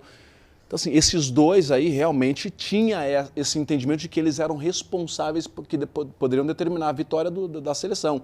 Caiu no pé do Ronaldo, ele decide. Caiu no pé do Rivaldo, ele decide. Já aconteceu comigo, por exemplo, de eu fazer o gol num jogo muito importante que garantiu títulos para a gente, e de repente ter um companheiro ali que não comemorou naquele momento do gol. E aí eu poderia pensar, caramba, o cara não ficou feliz? Poderia pensar, mas não. Assim, caramba, deixa eu vibrar e colocar para fora toda essa emoção que vai trazer o troféu para nós, e depois eu procuro entender esse cara. Tá tudo bem? O que foi? Cara, já estava morto no jogo, não conseguia dar mais um pique. Então, assim, às vezes... essa avaliação que a gente faz de fora, e eu aprendi, Thiago, no jogo de futebol tem a visão de casa, tô na TV, no estádio tem a visão da arquibancada, na parte alta, tem a visão do nível do campo, de quem está fazendo a cobertura ali, tem a visão de quem está no campo. Em casa, arquibancada, nível do campo e de quem está dentro do campo. São 4 visões diferentes. Cada um enxerga um jogo diferente. Cada um vê um jogo diferente. Como é que esse cara errou esse passe? O cara que está dentro do campo, quando ele recebe a bola, ele tem gente chegando de trás, ele tem gente chegando do lado, ele tem gente chegando de frente, e ele precisa pensar rápido, é muito rápido. E ele precisa... Primeiro, o que eu faço? Domino a bola para depois fazer o passe. Não tenho tempo de dominar, tem que ser de primeira. Não, eu tenho que só carimbar e fazer... Você entende? É muita coisa que acontece. Agora, no lance da final, o cara leva na entrada da área, faz um passe para fora da área ali, o Rivaldo vai para receber o passe, abre as pernas e põe o Ronaldo em condição de fazer o gol, que vai determinar o título mundial. Então, assim, eu acredito muito nisso. Acontece? Acontece. Só que, às vezes, acontecem tantas coisas equivocadas que a gente cria na nossa cabeça que não é de fato. A gente acha que está acontecendo isso. Até porque se não tiver esse passe, esse entrosamento, não sai gol, né? Sozinho você não consegue driblar todo mundo e fazer. Não tem condições. Né? E é impressionante quando a gente olha o jogo da vida, é muito parecido com o jogo nos campos. Se a gente aprender os princípios que regem o futebol, treino, disciplina, ter um técnico, descobrir sua posição em campo e se tornar especialista naquela posição, tudo isso vai definir também sua vida profissional e sua vida aqui na Terra. É isso aí, eu quero aproveitar para dar um recado para você. O jogo da vida. Isso aí. O que o futebol pode nos ensinar sobre vida e negócios? Futebol é o esporte que movimenta mais de 4 bilhões de pessoas no mundo. Todo final de semana enche estádios no mundo inteiro. Um faturamento multibilionário. Uma criancinha nasce e já ganha uma bola de futebol. O que isso pode nos ensinar? Quais são os princípios, as regras que deram certo nesse esporte e a gente pode levar em consideração para a nossa vida? Nesse livro, eu falo abertamente sobre você decidir a sua escalação em campo. Em que posição você vai jogar? Você tem um técnico como todo jogador tem? Ou você está tentando a vida sem orientação e sem estratégia de fora? Você sabe lidar com o banco de reservas? Ou as suas emoções se descontrolam quando você não é o principal? Você sabia que o jogador tem treino infindável? Acabou de ganhar o jogo no domingo, na segunda já está no treino de novo? E a gente sempre querendo um dia de folga? Existem muitas coisas que o futebol nos ensina. Um livro fácil de ler, diagramação que faz com que um jovem, um adolescente, leia em 1 dia, 2 dias. Você que às vezes nunca leu um livro, você vai lê-lo rapidamente. É um livro para quem está começando a vida, para quem precisa tomar decisões sérias, para quem está perdido em alguma área, para quem é jovem, adolescente e quer, através das analogias do futebol, descobrir como se faz negócios e como se vive melhor essa vida. E principalmente, você que está começando o seu primeiro negócio, não fique perdido, não fique desorientado. Esse livro aqui é uma bússola. Jogo da vida. Assim como o jogo de futebol é ganho em campo, com a bola rolando, mas tem regras. Se você fizer falta, você leva cartão amarelo, pênalti, você pode levar um vermelho. Se fizer gol, mesmo sendo Cristiano Ronaldo, se tiver impedido, vai ser impedimento, o gol não vai valer. Existem regras na vida e esse livro vai te revelar tudo. Está disponível agora, você precisa adquiri-lo e eu te incentivo a dar um de presente. A gente negociou com a editora, eu abri mão de receber os direitos autorais para poder vir muito barato para você. É um livro que custa 40 e poucos reais. Você pode dar de presente e mudar o futuro de alguém também. Paz e prosperidade. O Wesley, a audiência deve estar subindo. Quando o Wesley pede para falar, é que a audiência está lá em cima. Ele quer brilhar. Vai lá, Wesley. Posso? Pode. Ricardo, me fala um pouco como que você lidava com o banco de reservas. Porque é um momento ali que você está assistindo o jogo, você não pode contribuir com o time, ou às vezes você acha que está jogando muito bem, o técnico te tira. Como que eram as emoções ali no banco de reserva? Ah, cara, eu, assim, vivi poucas vezes, né, esse lado do jogo, né, mas no meu início, principalmente, eu enfrentei bastante isso. Quando eu estava iniciando, eu precisava começar no banco, porque já tinha um cara que estava na minha frente, e uma das coisas que era muito importante, eu, por ser atacante, eu era sempre a primeira opção do treinador, principalmente quando o jogo estava 0-0, quando o time precisava de gol. Então, eu entendi o seguinte, fala assim, cara, se eu entrar nesse jogo, avaliava o jogo e falava assim, pô, se eu entrar nesse jogo, aquele zagueiro que joga do lado direito, ele é muito rápido. E se eu cair para o lado esquerdo, eu vou ter mais vantagem. Poxa, eu percebi que o zagueiro do lado esquerdo, ele não combate tanto o atacante quando ele sai entre o volante e o zagueiro para receber essa bola. Eu procurava fazer essa leitura para entender o que eu precisava fazer. E aí eu olhava o cara que estava na minha posição, o que ele estava fazendo. Porque eu entendi assim, Thiago, se o treinador vai me colocar no jogo, é porque ou o meu companheiro que joga na minha posição cansou, Machucou. ou ele se machucou, ou o treinador não está satisfeito com a entrega dele. Então, se ele vai me colocar, ele quer que eu faça algo diferente que esse cara está fazendo. E procurava avaliar o momento. Então, aí eu vou falar aquilo que eu acabei de responder para você.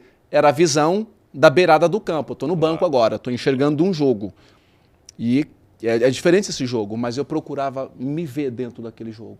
O que eu posso fazer de diferente para contribuir com os meus companheiros, com o time? Por que o treinador optou por colocar eu no jogo?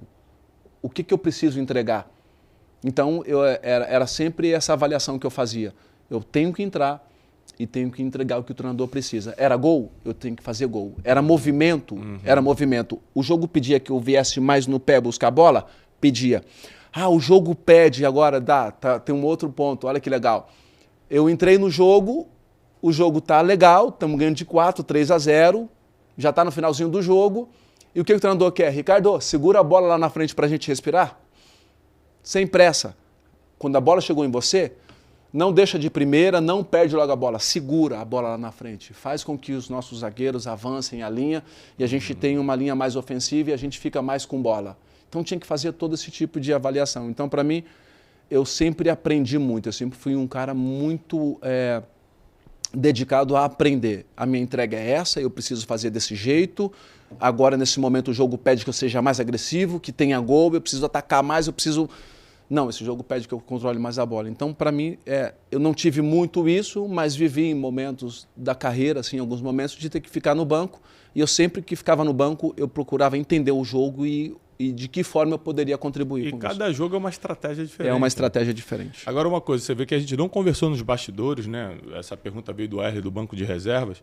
E tem um capítulo nesse livro que eu falo sobre o poder do banco de reservas, que foi exatamente o que o Ricardo Oliveira acabou de falar.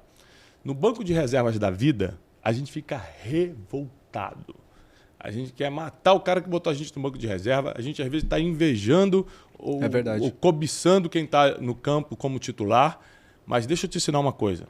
Banco de reservas é uma estratégia divina para você observar. Para quando você entrar, saber exatamente o que fazer. O Ricardo acabou de falar isso sem a gente combinar. Ele olhava, esse zagueiro aqui é lento, aquele lateral esquerdo é muito rápido, é melhor ele ter um pela direita. Em vez de você estar reclamando, chutando parede, amaldiçoando o técnico que te botou no banco de reserva, observa. Quando chegar a tua hora de entrar, você vai saber exatamente o que fazer. E o Cafu, quando esteve aqui com a gente, ele falou: Thiago, você imagina que eu fui reserva a Copa do Mundo de 94 toda do Jorginho. E aí eu falei: como é que você reagiu? Eu treinava mais do que todo mundo. Eu observava todos os jogos. Eu falei: se por acaso eu tiver uma oportunidade, eu entro e nunca mais deixo de ser titular. Na final da Copa de 94, o Jorginho machucou, ele entrou e nunca mais deixei de ser titular. Então, usa o banco de reserva a teu favor. Às vezes vai ser um período pequeno, como foi com o Ricardo, às vezes vai ser um período maior, como muitos jogadores ficam 1 ano, 2 anos no banco de reserva. Mas usa isso a teu favor, porque quando chegar a tua oportunidade, e sempre chega, porque Eclesiastes diz que tempo e oportunidade acontece para todos, você vai saber exatamente o que fazer. Não desperdice o tempo no banco de reservas. Vai, Wesley. Outra coisa também, que é curiosidade minha, o que acontece ali no vestiário que um time está perdendo, tem um intervalo, volta jogando melhor, vira o jogo. Qual que é o poder da palavra ali de incentivo? Vamos lá, o que acontece? Tá, depende do momento. Eu já voltei eu já saí do primeiro tempo, já voltei para o vestiário com um resultado adverso e aí os ânimos estão mais aflorados. Eu já vi companheiros, né, discutindo de forma bem rígida assim. Eu já vi companheiros pegando no pescoço um do outro no vestiário, e aí a gente entra ali para acalmar. Mas já vivi outros momentos. Tá todo mundo com a cabeça quente, ninguém consegue pensar, tá todo mundo falando a mesma coisa, e quando tá todo mundo falando a mesma coisa, significa que ninguém tá pensando. Muito boa. E aí chegava o treinador e falava assim, agora só fala eu. Só eu falo. Então, o treinador baixa os ânimos, mostra lá no quadro, lá, aonde ele está enxergando as oportunidades, os erros que nós estamos cometendo, e aí, individualmente, ele fala assim, olha, você precisa fazer mais isso daqui, você precisa fechar mais aqui, você precisa... enfim. E a gente também, nesse momento, a gente está conversando entre nós. Assim, viu? Cara, segura mais um pouquinho, tá? Ou não, solta rápido, porque no meu movimento, se você não soltar rápido, eu vou entrar impedido. Ó, aquele centroavante, ele é muito forte, então se você deixar ele escorar, você não vai levar vantagem. Então, enfim, na bola parada, no escanteio, agride mais, entendeu? Se é individual, vai com o cara até o final, você está soltando. Se esse cara desvia a bola no primeiro pau, esquece, vai bater em alguém, alguém vai fazer o gol. Se é em linha, você não marca individual, cada um defende o seu espaço, e no seu espaço ninguém pode entrar. Então, assim, existe esse tipo de conversa. Ok, baixou os ânimos. Entendeu? Entendemos. Então agora, bora, vamos colocar em prática? Vamos entrar no jogo de verdade? Entende? Agora nós vamos entrar no jogo de verdade. Porque até o momento, eu já ouvi muito isso, tá, Thiago? Até o momento, nós não entramos no jogo. E aí eu preciso falar de um mentor, que foi meu treinador. Né? Ele falou uma vez assim pra gente. No vestiário. Já aquecemos, já estamos ali com o uniforme posto, colocado já pra gente entrar no jogo, chuteiras e tal, tudo pronto. Fechamos a rodinha, o círculo ali, olhava pra gente e falava assim, vocês estão com medo? Aí, gente, que medo o quê? Medo de quê? A gente não tem medo não. A gente, que medo? Não estamos com medo não, estamos preparados para o diabo. Aí ele falou assim, vocês deveriam ter medo. Vocês deveriam ter medo. O medo não é de todo ruim. Às vezes, é uma forma dele te controlar para você não sair fazendo coisas inconsequentes do seu jeito. Porque se você não tiver medo, você pode quebrar a cara feio. Tá? É importante vocês terem medo. Porque o adversário está aí e o jogo está confirmado. E agora é a hora de vocês irem para dentro do campo. E não vai ser fácil. Mas vão, se tiver medo, enfrenta, controla e não perca a confiança em vocês. Boa. Pá, caramba, esse cara despertou algo assim que falou assim, não, por que eu não tenho medo? Não, calma. Enfrenta o medo, controla ele. Um soldado que vai para uma guerra, mesmo tendo os maiores... as maiores armas assim, bélicas que eles puderem enfrentar, os maiores equipamentos de guerra, ele tem medo. Claro. Porque ele pode ir e não voltar. Mas esse é o medo natural, é o medo do aviso. Estou no alto de uma montanha, posso cair. Opa! Não é um medo paralisante, é o medo que te do paralisa, aviso, né? Então ele falava sempre isso daí.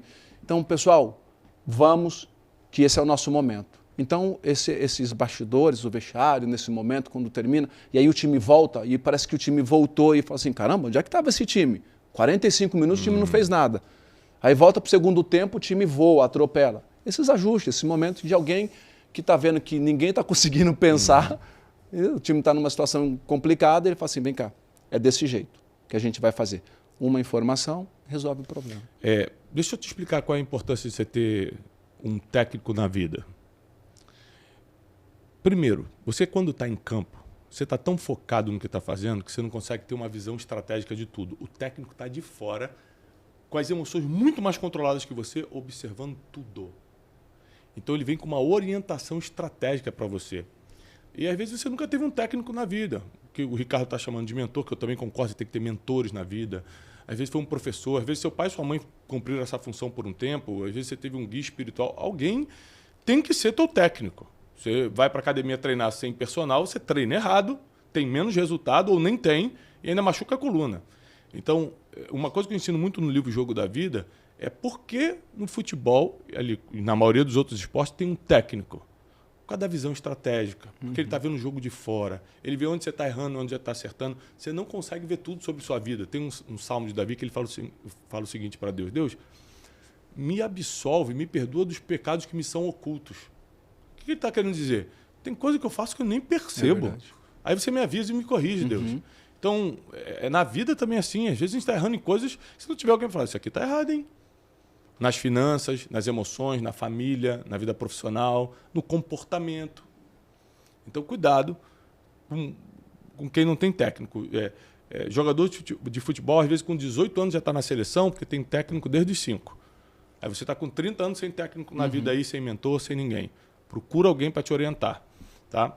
E Ricardo, antes de a gente ir para o final, eu quero te presentear com 2 livros que eu acho que todo mundo que mexe com dinheiro, está crescendo na vida, é atleta, seu filho adolescente, jovem, você fala assim, esse vai explodir. Você que já é empresário, 2 livros que eu escrevi, dos mais de 10 que eu publiquei, que falam sobre dinheiro, eu acho fundamental. Dinheiro emocional, né? Saúde emocional para ter paz financeira, que eu explico como as suas emoções determinam como você gasta dinheiro. Esse é um livro ultra básico, porém super importante para abrir seus olhos sobre sua vida emocional e a consequência financeira disso. Tá? Presente para você. Uau, e o segundo obrigado. presente é o nosso livro não mais recente, porque agora está sendo o Jogo da Vida, né? Mas um livro recente nosso que é Ganhe o Mundo Sem Perder a Alma. O que a sabedoria milenar nos ensina sobre dinheiro e espiritualidade. Muitos jogadores de futebol leram esse livro, já me deram feedback. Grandes empresários da lista Forbes recomendaram o livro. Está aqui, ó. 6, 7 bilionários da lista Forbes leram o livro e recomendaram. Por quê? Eu explico tudo o que a Bíblia diz sobre dinheiro.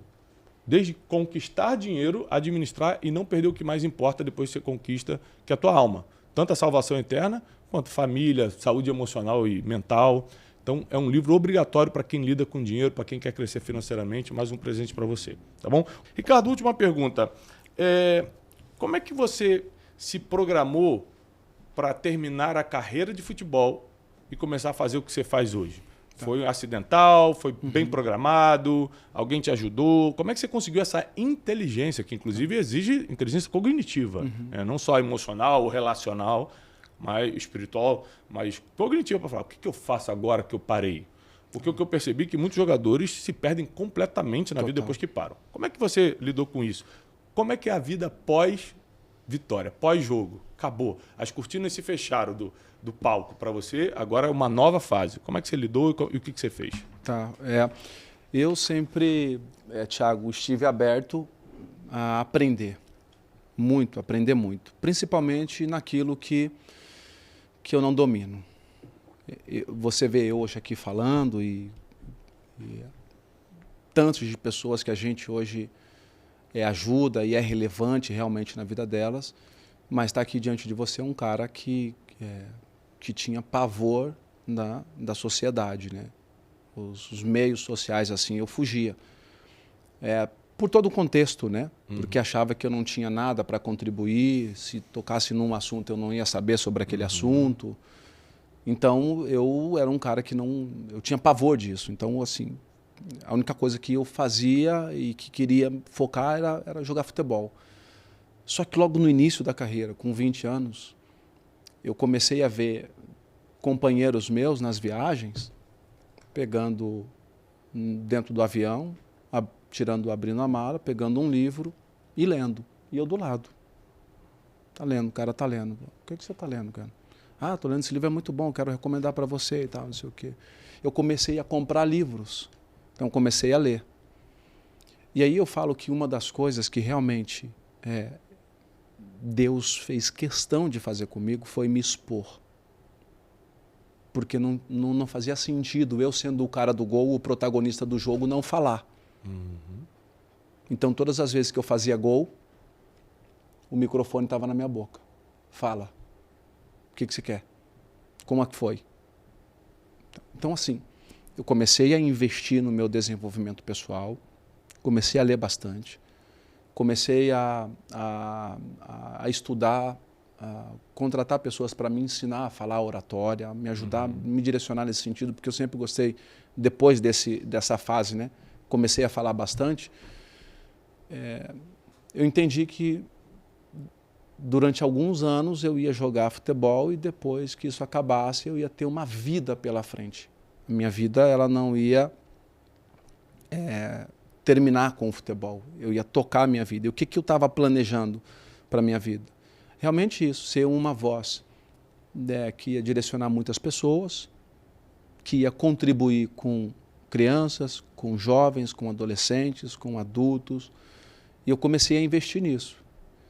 Então eu entendi que o futebol ia passar e que eu ia ter uma vida pela frente. Até quantos anos, Deus sabe quando, mas eu me preparei para esse tempo.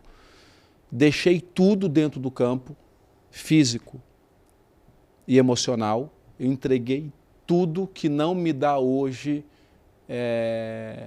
a vontade de falar assim, nossa, eu gostaria de estar lá de novo. Não tenho essa vontade, estou sendo bem sincero. Sensação de missão cumprida. Eu brinco com alguns amigos, inclusive falei isso pro Neymar recentemente. Tive com ele, falei, como é que você está? Ele perguntou para mim, eu falei assim, eu estou muito bem, né?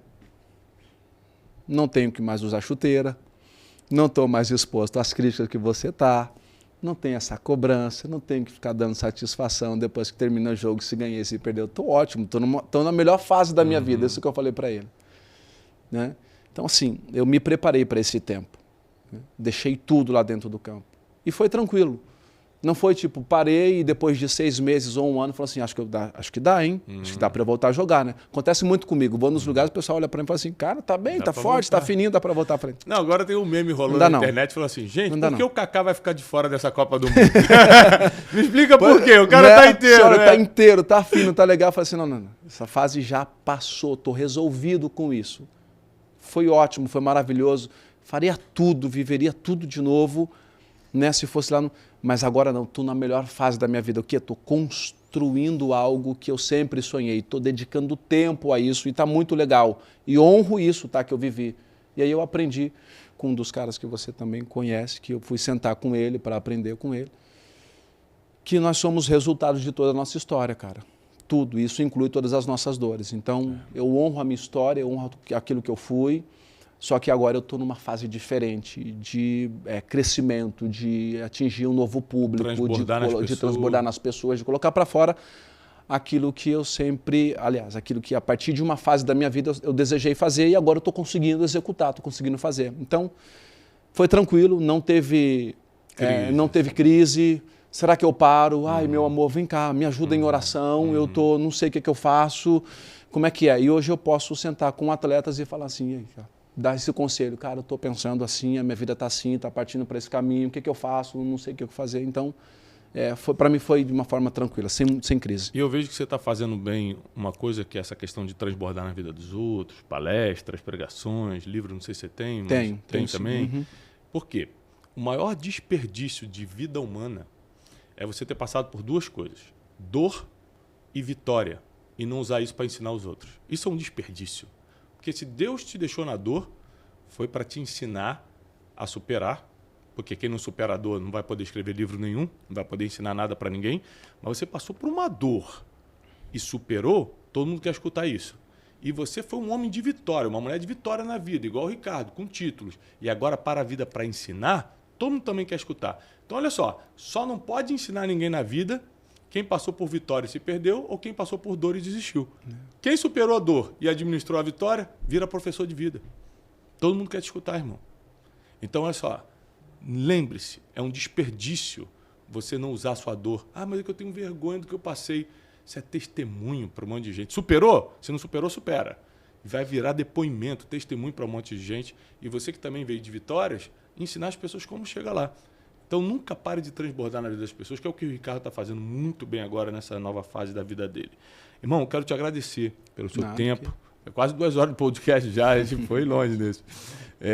Obrigado pela sua disponibilidade, sua sabedoria de ajudar nosso público. Você que está em casa, não deixa de se inscrever nesse canal agora e compartilhar nos seus grupos de WhatsApp esse link, espalhar para todo mundo, porque muita gente precisa escutar a sabedoria que foi destilada hoje aqui nesse podcast. Uma breve pausa na nossa programação para lembrar do Método Destiny, a escola mundial de princípios milenares, a única. Você entra para aprender 12 princípios que dão certo há milênios e sai uma raridade. Uma raridade está sempre exposto porque vale muito e tem fila, não só para olhar, mas para comprar.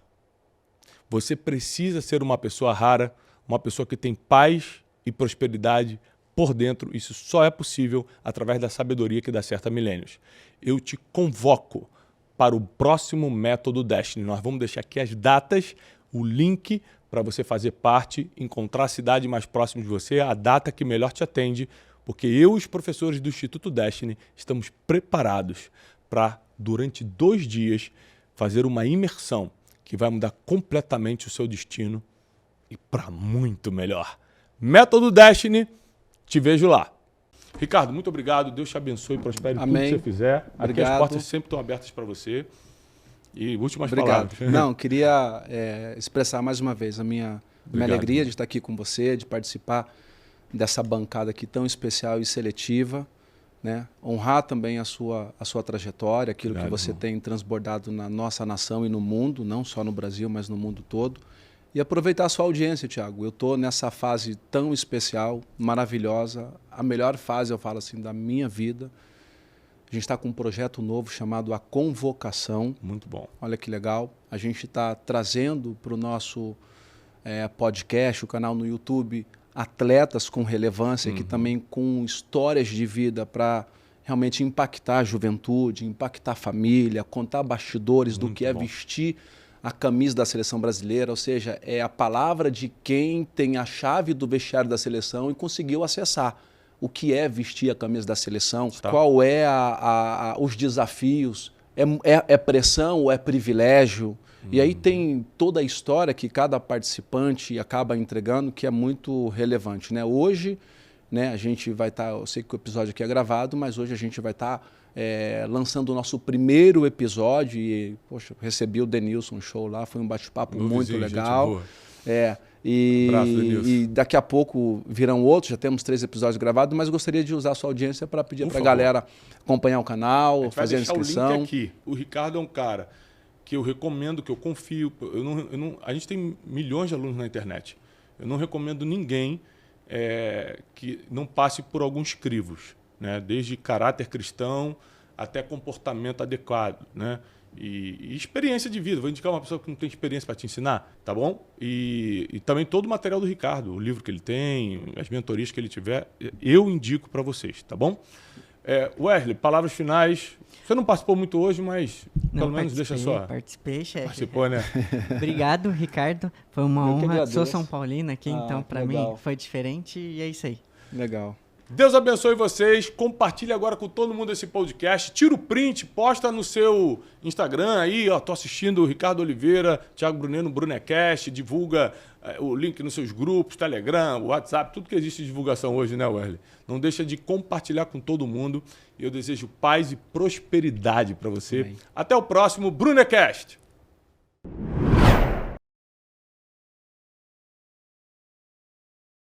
Feliz e abençoados são vocês que não viram, mas creram.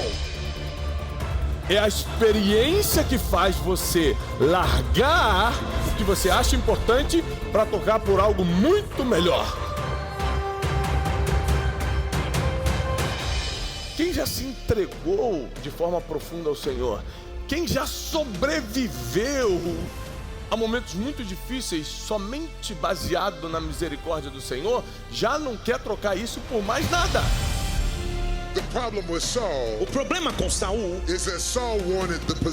é que Saul queria a posição, Davi queria a presença.